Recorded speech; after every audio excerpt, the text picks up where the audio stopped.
Hello tout le monde, j'espère que vous allez bien. On se retrouve aujourd'hui dans une nouvelle vidéo et on va parler de photographie. Et on va plus précisément parler de quel matos photo je prends quand je pars en voyage. C'est une vidéo qui va être assez courte, mais voilà, je vais juste vous dire ce que moi je prends quand je pars en voyage, qu'est-ce que je trouve pratique, qu'est-ce que je trouve un peu moins pratique, puis voilà, ce que je préfère faire dans tous les cas. Déjà quand je pars en voyage, ça va dépendre de quel voyage en fait. Il y a des fois où je prends pas du tout de matos ou vraiment très peu. Quand je pars dans l'optique de vraiment partir en vacances et me détendre et que j'ai pas envie de trop me prendre la tête avec le matos ou à faire des vidéos et des photos de dingue, j'ai vraiment juste envie de me reposer, je vais vraiment prendre du matos, mais ça va être très light. Ça veut dire que très simplement, je vais juste prendre mon boîtier principal avec une seule lentille et c'est tout. Et généralement, dans mon choix de lentille, je vais me tourner automatiquement vers un zoom et non pas une focale fixe pour avoir le plus de focales possible justement, avoir quelque chose d'assez polyvalent. Donc là, le zoom que j'ai, c'est clairement une 24-70, donc c'est une 2.8 de Sony qui est assez costaud et assez grosse. Donc si vraiment j'ai la volonté, je prends ça, et si vraiment je me dis, oh non, je veux vraiment pas me faire chier avec un aussi gros objectif, je prends une focale fixe à ce niveau-là et je prends ma 35 1.8 qui est vraiment toute petite, toute compacte et qui vraiment n'est peut-être pas aussi polyvalente qu'un zoom, mais au moins je sais qu'avec ça, voilà, je suis tranquille. J'ai un petit truc sur moi, c'est toujours ça de prix, mais au moins je peux vraiment passer des vacances sans me prendre la tête avec le matériel. J'ai juste mon boîtier, un objectif et avec ça au moins je me sens tranquille. Donc c'est vrai que là je compte m'acheter une sacoche, voilà, qu'on met en bandolière. Quand t'as juste besoin de prendre un appareil avec une lentille et pas 36 000 lentilles différentes, bah ça peut être beaucoup plus pratique. Maintenant rentrons plus dans le vif du sujet clairement. Quel matos je prends quand je pars faire un road trip, donc je passe vraiment des vacances où j'ai envie d'avoir vraiment du beau matos, ne pas être trop chargé de matos non plus parce que clairement c'est pas pratique du tout quand tu pars en voyage, mais vraiment avoir ce qu'il faut pour faire de belles photos quand je pars comme ça en voyage, en road trip et que j'ai envie de ramener le max d'images avec moi. Première chose que je vais prendre déjà, c'est un sac, clairement un sac à dos. Il me faut un sac, je peux pas trimballer le matos dans mon sac de voyage ou dans un petit sac ou une pochette, enfin c'est pas possible. Donc il y a vraiment pas mal de sacs qui existent au niveau des sacs photos, vous avez l'embarras du choix, vous avez des sacs à dos, des sacs bandolières, vous avez plein de sacs différents avec plein de tailles différentes. Moi les fois où je suis partie en road trip, j'avais un sac à dos, c'est vraiment pratique et je peux mettre vraiment tout mon matériel dedans. Ce que je vais prendre au niveau du matériel, alors si vous avez plusieurs boîtiers, moi j'en prendrai qu'un seul. Alors ça peut être risqué hein, si jamais il se passe quelque chose avec le boîtier sur place, mais clairement si vous voulez voyager léger et pas prendre 36 millions de matos non plus, je vous conseille de prendre juste un boîtier avec vous. Pour ma part, je prends toujours mon boîtier principal, donc là actuellement c'est une Sony A7R4, avant ça c'était le R3 et avant ça j'étais chez Nikon, donc c'était encore différent. Depuis que je suis passée à l'hybride, honnêtement c'est beaucoup plus pratique parce que forcément le boîtier est plus petit et compact, donc pour transporter c'est vraiment mieux. Ensuite, qu'est-ce que je prends avec moi quand je pars en road trip? Alors vous avez tous les accessoires évidemment, hein, ça va être la sangle, le rangement pour les cartes, les batteries, enfin voilà, tout ce genre de trucs, ça on est d'accord. Mais à côté de ça, ce que je vais prendre évidemment c'est les objectifs, et là quel objectif je vais prendre avec moi? Ça dépend si vous avez un gros parc à objectifs ou pas. Je sais qu'il y a des personnes qui adorent prendre tout, voilà, elles prennent tout le matos qu'elles ont. Alors moi honnêtement j'aime voyager léger, clairement, et si vous aimez voyager léger, je pense que vous allez être comme moi à ce niveau-là, vous allez prendre les objectifs qu'il faut, mais pas tous non plus. Moi clairement depuis que je suis avec Sony, donc j'ai acheté 2-3 objectifs, mais j'ai pas non plus 36 000 objectifs. Clairement j'ai 3 lentilles pour le moment, j'ai une 35 mm, une 85 et une 24-70. Je pense que par la suite je vais en prendre d'autres, ça dépendra si j'en ai besoin ou pas déjà, notamment un très grand angle, ça m'intéresserait pas mal. Avant quand j'étais chez Nikon j'avais une 14-24 et c'est vrai que j'aimais beaucoup cette lentille. Comment je vais choisir l'objectif avec lequel je pars en voyage en fait? Je pense que ça dépendrait vraiment de où je vais aller. Déjà je vais essayer de voir ceux qui sont les plus pratiques à transporter, qui vont être le moins lourd possible. En fait là c'est un petit peu comme vous le sentez. Si jamais je me dis on s'en fout de voyager léger, c'est un endroit de malade mental, il te faut tout,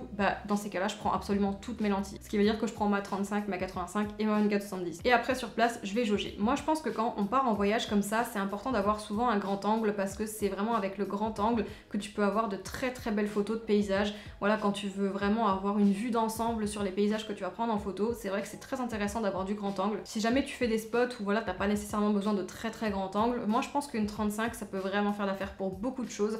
Je trouve que la 35 mm est assez polyvalente pour pas mal de choses et je trouve que c'est quand même pas mal. Clairement si moi je devrais conclure au niveau des objectifs par rapport à ce que moi je prendrais, ce serait un petit peu de tout. J'essaierai toujours de faire au plus polyvalent, au plus compact aussi. Après clairement il n'y a pas de bonnes ou de mauvaises choses à faire à ce niveau là, faites vraiment comme vous le sentez. Si ça vous dérange pas d'avoir des gros objectifs sur vous et d'en avoir plein, prenez le maximum que vous pouvez, prenez ce que vous trouverez le plus intéressant pour l'endroit où vous allez et le type de photos que vous voulez faire. Privilégiez vraiment les objectifs avec lesquels vous aimez travailler, des objectifs aussi avec la plus grande ouverture. C'est vrai que ça peut être très intéressant, surtout si vous faites aussi des photos de nuit.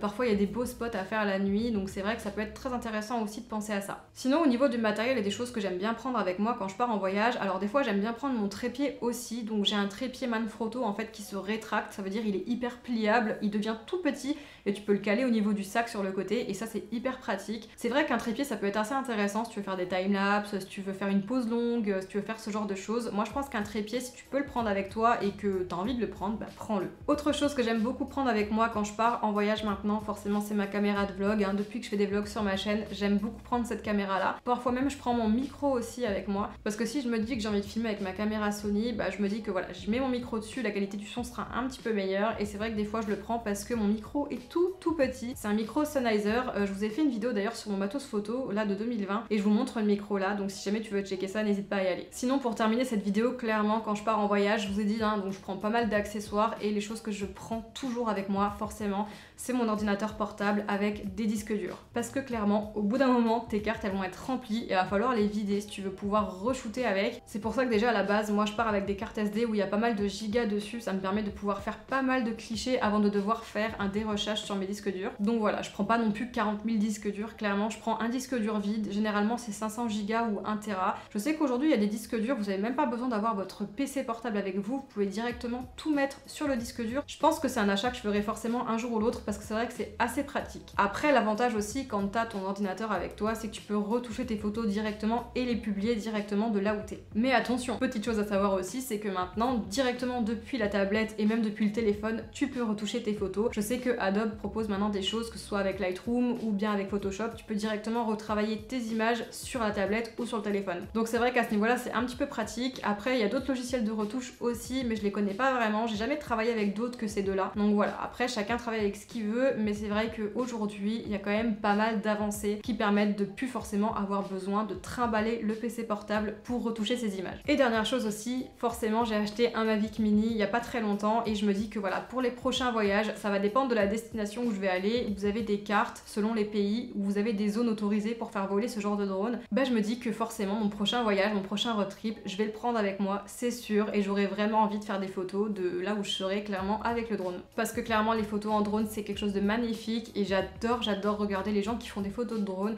Il y a des comptes Instagram avec des gens qui font que ça et franchement c'est juste ouf, je trouve ça sublime. En tout cas voilà pour cette vidéo, c'est vraiment le matos que moi je prends avec moi, donc vous voyez ça varie selon mon état d'esprit en fait clairement. Mais dans la globalité ça va toujours être à peu près les mêmes choses, hein. Ça va dépendre si je veux prendre beaucoup ou pas beaucoup de matériel, ça dépend si j'ai envie d'être plus tranquille et de plus me reposer, vraiment prendre ça comme des vacances et du repos et non pas comme forcément un road trip où j'ai envie de faire le max d'images possible. Je sais qu'il y a des photographes qui pour eux c'est genre pas possible de pas prendre de matériel ou de prendre très peu de matériel avec eux et de se dire je pars quelque part et je prends ça vraiment comme des vacances et du repos et je fais pas beaucoup de photos, mais moi vraiment des fois j'ai besoin de me dire que je prends juste des vacances et que voilà je relâche un peu et que je me prends pas la tête avec ça, parce que autant des fois je vais me dire ok là je pars à tel endroit, je vais faire des photos de ci, des photos de ça, je vais faire ça, je vais faire ça, machin, autant des fois voilà je veux juste me détendre et juste pas penser à la photo parce que ça fait du bien de respirer de temps en temps. Après clairement on va pas se mentir, quand je reviens de voyage et que j'ai plein de belles photos, je suis la plus heureuse. Mais voilà en tout cas pour cette vidéo, j'espère vraiment qu'elle t'a plu et que ça t'a donné des informations que t'as trouvées intéressantes. Si jamais t'as aimé, n'hésite pas à mettre un petit like, ça me fera super plaisir, et si jamais tu veux voir toutes les vidéos qui vont arriver sur cette chaîne, n'hésite pas à t'abonner si ce n'est pas encore fait. Moi en tout cas je vous dis à très bientôt pour d'autres vidéos et surtout prenez soin de vous. Ciao ciao.